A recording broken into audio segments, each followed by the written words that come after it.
अस्सलामुअलैकुम, आप देख रहे हैं स्पोर्ट्स बज़ और मैं हूं लुकमान अली। चैंपियंस ट्रॉफी का आगाज होने जा रहा है, लेकिन उससे पहले ट्राई सीरीज में पाकिस्तान अपने पहले ही इम्तिहान में बुरी तरह से नाकाम हुआ है। ना सिर्फ नाकाम हुआ है बल्कि चैंपियंस ट्रॉफी का वो स्क्वाड जिसका ऐलान किया गया था, वो स्क्वाड भी बुरी तरह से न्यूजीलैंड के खिलाफ पहले ही मैच में, ट्राई सीरीज के पहले ही मैच में बुरी तरह से एक्सपोज हो गया है।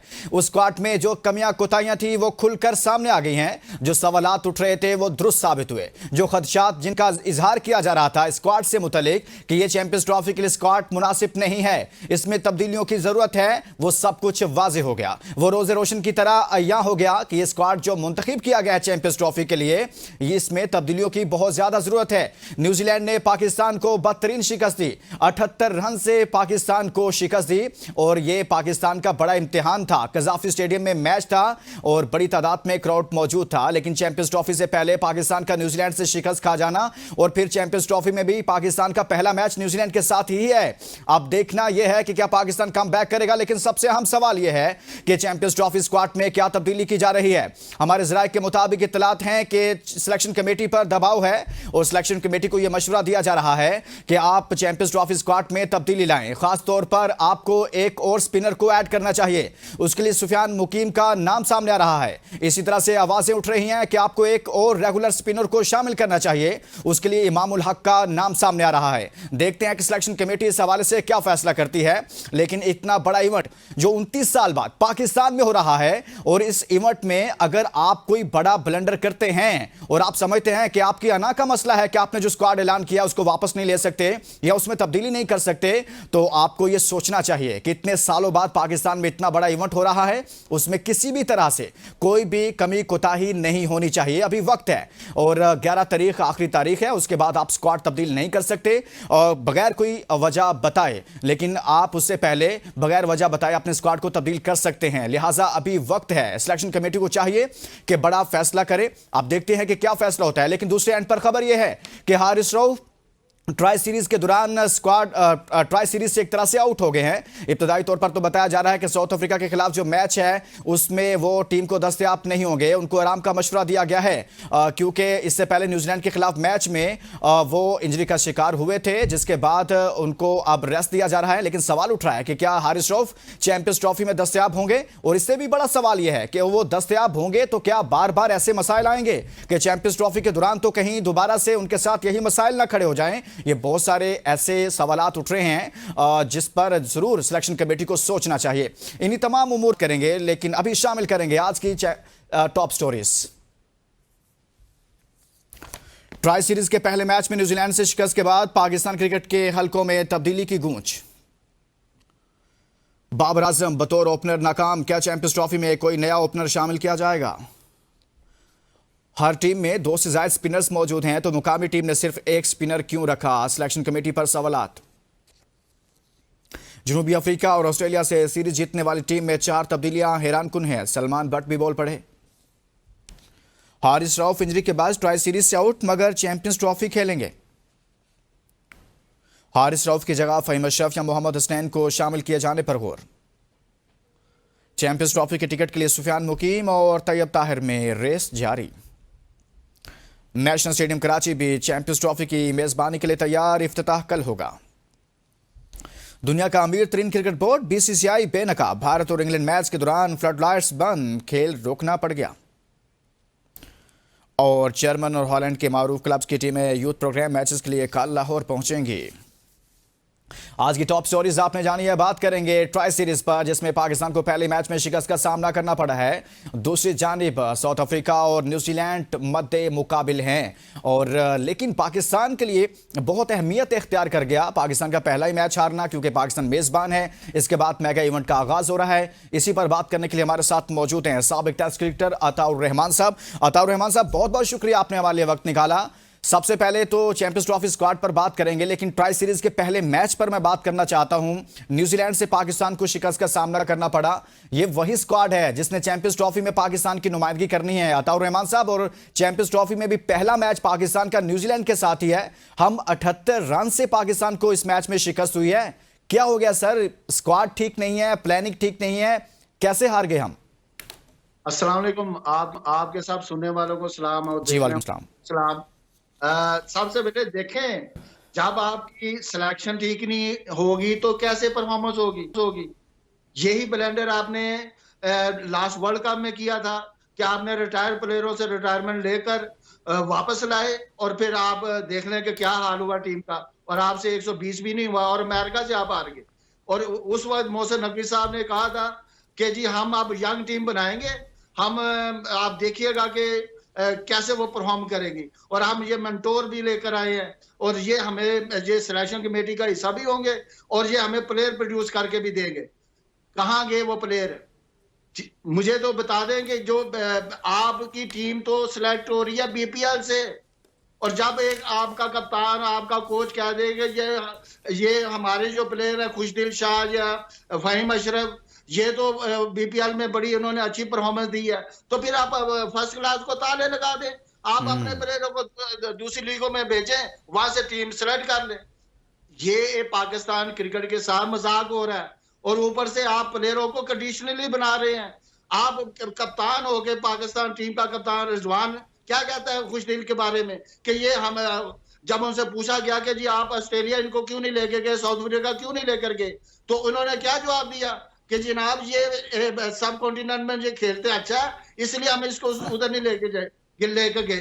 तो आई थिंक कि ये प्लेयर को कंडीशनली बनाना ये सारा ज्यादती है। इनको कैसे पता चल जाता है कि ये वहां नहीं खेल सकता? माशाल्लाह, क्या इनके पास ऐसे तोते आ गए हैं कि जो प्लेयर की सर्जरी करते हैं कि वो उसके दिल की धड़कन को नहीं। अताउर रहमान साहब, मेरे लिए बड़ी हैरानकुन बात है, जैसे आपने बात की रिजवान की कि उसने कहा कि जी ये ऑस्ट्रेलिया में इस वजह से इनको नहीं रखा गया था और पाकिस्तान में इसलिए रखा गया है, लेकिन इसमें वो लड़के जो ऑस्ट्रेलिया टूर पर मौजूद थे उनमें अब्दुल्ला शफीक था, सुफियान मुकीम था, फैसल अकरम था, इरफान नियाजी था, अरफात मिन्हास, हसीबुल्ला, ये वो लड़के हैं जो साउथ अफ्रीका और ऑस्ट्रेलिया टूर में मौजूद थे। इनमें से कुछ साउथ अफ्रीका टूर में थे, कुछ ऑस्ट्रेलिया टूर में मौजूद थे। यानी कि नए लड़कों को आप मुश्किल टूर कराते हैं, लेकिन वो लड़के जो माजी में जिनको मौका दिया गया था, चांसेस दिए गए थे, वो नाकाम हुए, उनको दोबारा से आप पाकिस्तान में होने वाले टूर्नामेंट में ले आए और ऑस्ट्रेलिया और साउथ अफ्रीका टूर पर नहीं लेकर जाते और वहां पर नए लड़कों को ले जाते हैं।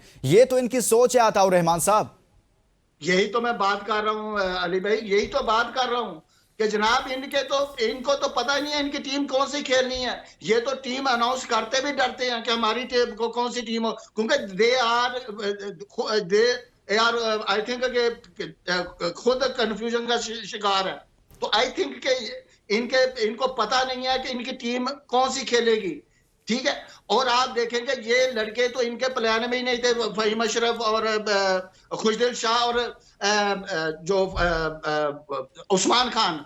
आई थिंक उस्मान खान आपका वनडे खेला ही नहीं हुआ, ठीक है। ऊपर से आप कहते हैं कि जी हमारा सेकंड कीपर, अगर आप पहला कीपर अनफिट हो जाए तो हम इसको, भाई आप होम सीरीज में खुद कहते हैं कि जनाब हमें यहां से हम प्लेयर ले सकते हैं, तो क्यों नहीं, अब अगर कोई अनफिट होता तो आप ले लेते। लेकिन तो है ही नहीं है वनडे का प्लेयर। किधर गए वो हारिस और वो नजीर जो है कीपर, हसीबुल्ला, रोहिल नजीर और हसीबुल्ला, ठीक है। इनका तो प्लान ही नहीं। ये तो पकड़ दगड़ के टीम बनाई है। आप देखें ना, क्यों ये लड़के क्यों नहीं साउथ अफ्रीका में खेले जाके, क्यों नहीं? जब आपने किसी टूर्नामेंट की तैयारी करनी होती है ना, तो आई थिंक कि आपको पहले से सारा करना पड़ता है। दूसरी टीमें हम उनको उनके बारे में कहते तो जरूर है कि हम उनको फॉलो करते हैं, ऑस्ट्रेलिया को, इंडिया को या इंग्लैंड की, न्यूजीलैंड को, तो भाई उन्होंने एक साल पहले अपनी टीम को पहले से तैयारी करनी चाहिए थी, लेकिन ऐसा नजर नहीं आया। लेकिन एंड टाइम पर जब स्क्वाड का ऐलान किया जाता है तो कुछ पैराशूटर्स, ट्रूपर्स नजर आते हैं जिन पर अभी तक सवाल उठ रहे हैं। एक ब्रेक के लिए कहा जा रहा है। अताउर रहमान साहब हमारे साथ मौजूद हैं। ब्रेक के बाद वापस आएंगे तो मजीद बात करेंगे। Stay with us. Welcome back. हम बात कर रहे हैं चैंपियंस ट्रॉफी के हवाले से पाकिस्तान की तैयारियों पर। उससे पहले ट्राई सीरीज, जहां पर पाकिस्तान पहले ही मैच में, पहले इम्तिहान में नाकाम हुआ है और न्यूजीलैंड ने पाकिस्तान को शिकस्त दी है। हमारे साथ मौजूद है साबिक टेस्ट क्रिकेटर अताउर रहमान साहब। अताउर रहमान साहब, जब हम बात करते हैं स्क्वाड की, आप भी बात कर रहे हैं, साबिक टेस्ट क्रिकेटर हैं, वसीम अकरम बात करते हैं, दीगर क्रिकेटर्स बात करते हैं, बहुत सारे सवाल उठाए गए स्क्वाड पर। देखिए, स्क्वाड में ना तो दौरा ऑस्ट्रेलिया में फहीम अशरफ मौजूद थे, ना साउथ अफ्रीका वाले विजिट में मौजूद थे, ना खुशदिल शाह मौजूद थे और ना सऊद शकील मौजूद थे। उस्मान खान एक ऐसा नाम है जिसने कोई ओडी मैच ही नहीं खेला, जैसे कि आपने भी बताया। अब ऐसे लोगों को टीम में शामिल कर लिया गया है। आप नहीं समझते कि 11 तारीख से पहले सिलेक्शन कमेटी को चाहिए कि इसमें कुछ तब्दीलियां करे? न्यूजीलैंड के साथ मैच में एक्सपोज होगी आपकी जो सिलेक्शन कमेटी भी और उसकी सिलेक्ट करदा स्क्वाड भी। बिल्कुल ऐसे ही है जो आपने अली निशानदेही की है, बिल्कुल सही की है, क्योंकि ये टीम ठीक है ही नहीं है। इसे टीम में ना आपके पास दुनिया पागल है, दूसरी टीम में लोग पागल हैं जिन्होंने 3-3 4-4 स्पिनर रखे हैं। ठीक है, आपकी तो फास्ट बॉलिंग पहले ही से जवाब दे चुकी है, क्योंकि आपके जो फास्ट बॉलर है, आप देख लें, आपके main 2 fast bowler Naseem Shah और नसीम शाह देख लें। ठीक है, और आपका स्पिनर खुशदेव शाह को तो 220 रन इन्होंने दिए हैं 30 ओवरों में, 29 ओवरों में। तो जब आपके मेन बॉलर इतने रन देंगे तो फिर कहां जाएगी टीम? ठीक है, तो ये इनको खिलाना चाहिए था साजिद अली को, नुमान को, क्योंकि उन्होंने इनको मैच जितवाए हैं जी। ठीक है, सब लोग, सारी टीमों ने 2-2 3-3 स्पिनर रखे, इंडिया ने 4 रखे हैं। ठीक है, तो आपकी तो फास्ट बॉलिंग पहले से ही खत्म हो चुकी है, क्योंकि आप टेस्ट मैचेस में आप देख। जी अताउर रहमान साहब, आपको सुनने में थोड़ा मसला आ रहा है। मैं बात कर रहा था कि बाकी टीमों ने, जैसे आप भी कह रहे थे कि 2-2 नहीं बल्कि 4-4 स्पिनर्स रखे हैं, खुद आपने भी कहा कि भारत के पास 4 हैं। तो मुझे समझ नहीं आता कि सिलेक्शन कमेटी किस दिमाग से काम कर रही है कि पाकिस्तान जो मेजबान है वहां पर उसने 1 स्पिनर रखा हुआ है, जो मेहमान आ रहे हैं वो 4-4 स्पिनर्स के साथ आ रहे हैं। ये लॉजिक समझ में नहीं आ रही सर। सारे इसलिए अली भाई कि इन्होंने, इनकी सिलेक्शन ठीक नहीं है। इनके सिलेक्शन में कभी आपने सोचा है, कभी देखा दुनिया की किसी सिलेक्शन कमेटी में कि इतने मेंबर हो और अंपायर भी आपके सिलेक्शन कमेटी का हिस्सा हो? तो ये ब्लंडर नहीं तो और क्या है? इनको तो खुद पता नहीं है, 100 टेस्ट मैच खेले हुए हैं। तो अगर ये इस तरह की टीम सिलेक्ट करेंगे तो फिर इनकी क्रिकेट एबिलिटी को पर क्वेश्चन मार्क आते हैं, और ये बोलते भी नहीं है। भाई ये लड़के जो 6-7 महीने से, 2.5 साल से नहीं खेला फहीम अशरफ। ठीक है, 2023 में खेला था लास्ट मैच सितंबर में। ठीक है, तो ये कहां से आ गए? 2.5 साल। यही गलती आपने लास्ट टाइम की थी, यही गलती आप इधर करें। बिल्कुल ठीक कह रहे हैं आपके, कम से कम 2 स्पिनर्स तो होने चाहिए अताउर रहमान साहब, लेकिन ये मामला अपनी जगह पर है। एक और बड़ा ब्लंडर जिस पर सवाल उठ रहे हैं वो ये है कि आपने पूरे स्क्वाड में, इतने बड़े टूर्नामेंट में, एक भी फखर जमान के साथ दूसरा आपने रेगुलर जो स्पेशलिस्ट ओपनर होता है वही नहीं रखा, और बाबर आजम से आप वहां पर ओपनिंग करवा रहे हैं। बाबर आजम की अपनी परफॉर्मेंस क्या है? बाबर आजम की सेंचुरी का कहर चल रहा है, मुसलसल 62 इनिंग्स ऐसी हो गई हैं कि किसी में उन्होंने सेंचुरी स्कोर नहीं की है। और देखें कि लास्ट जो उन्होंने सेंचुरी स्कोर की थी बाबर आजम साहब ने, जो हमारे किंग हैं, हम उन पर बात करते हैं तो बहुत सारे लोगों को बुरा लगता है। नेपाल के खिलाफ 30 अगस्त 2023 को एशिया कप में जो पाकिस्तान में नेपाल का मैच हुआ था, आई थिंक उसमें उन्होंने एक सेंचुरी स्कोर की थी। उनसे आप ओपनिंग करवा रहे हैं, रन उनसे होते नहीं हैं। क्या कर रही है सिलेक्शन कमेटी? अताउर रहमान साहब, किस तरह का ये कॉम्बिनेशन बनाया गया है? देखें अली, इस मुल्क में आप कहते हैं कि टैलेंट की कमी नहीं है, ठीक है, और हमने इतने कोचेज लगा दिए हैं, तो प्लेयर किधर है? ठीक है, तो भाई आपके इतने कोचेज अच्छे हैं, तो बाबर आजम 2.5 साल से उसने 100 नहीं किया, तो उससे 100 करवा देना।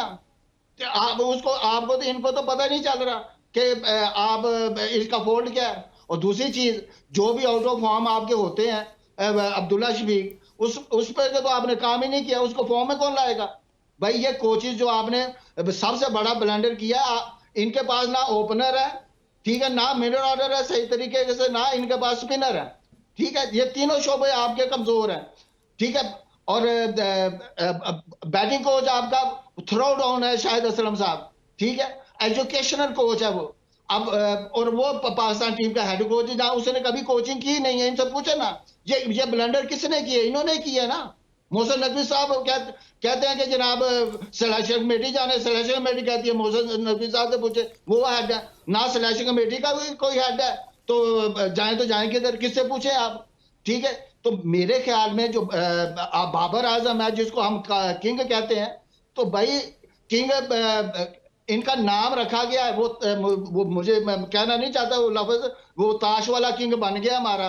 देखें जी, क्लास जो होती है ना, ये कहते हैं कि जी क्लास जो होती है वो परमानेंटली होती है, और जो फॉर्म होती है वो वो क्या कहते हैं, टेम्परेरी या होती आरजी है। होती है सर, आरजी होती है, ठीक है, उतार चढ़ाव होता है उसमें। ठीक है। तो मुझे तो लगता है इसकी क्लास भी टेम्पर हो गई है, और इसकी जो परफॉर्मेंस वो भी टेम्पर हो गई है। दोनों में ये जब किसी की डैमेज हो जाए ना दोनों चीजें, तो फिर वो रन नहीं करता। अब इसकी जो क्लास है वो 40 की हो गई है। ठीक है, ये इसकी क्लास है, 100 तो इसके पास। और जो मुझे सोशल मीडिया पे मैं सुनता हूँ, जी बाबर हमारा किंग है, ये आउट ऑफ फॉर्म है। भाई आउट ऑफ फॉर्म मैं आपको बता दूं, आउट ऑफ फॉर्म कौन प्लेयर होते हैं? Out of form Rohit Sharma हुआ था। अभी वो देखें 3 महीने पहले आउट ऑफ फॉर्म सब कह रहे थे।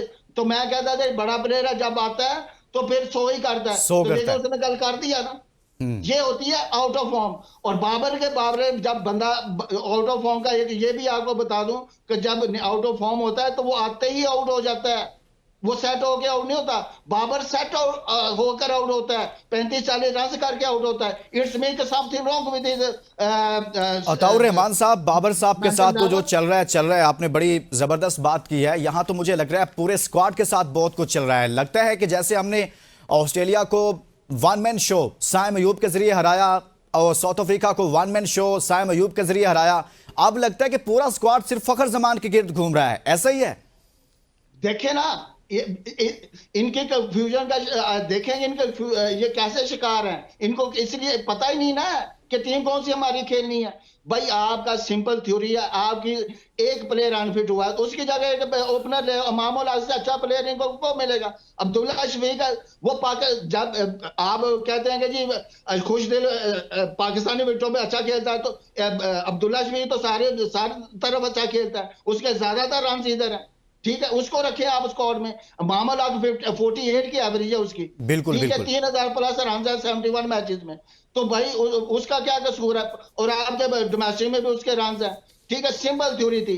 आपने एक प्लेयर की खातर 4 प्लेयर अपनी पूरी डिस्टर्ब टीम कर दी। बहुत बहुत शुक्रिया। साबिक टेस्ट क्रिकेटर अताउर रहमान साहब हमारे साथ मौजूद थे, हमने बात की है।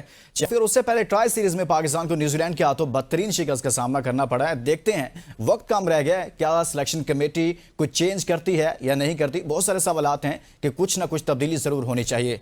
इसके साथ ही इजाजत दीजिए और अपना बहुत सारा ख्याल रखिए। अल्लाह हाफिज।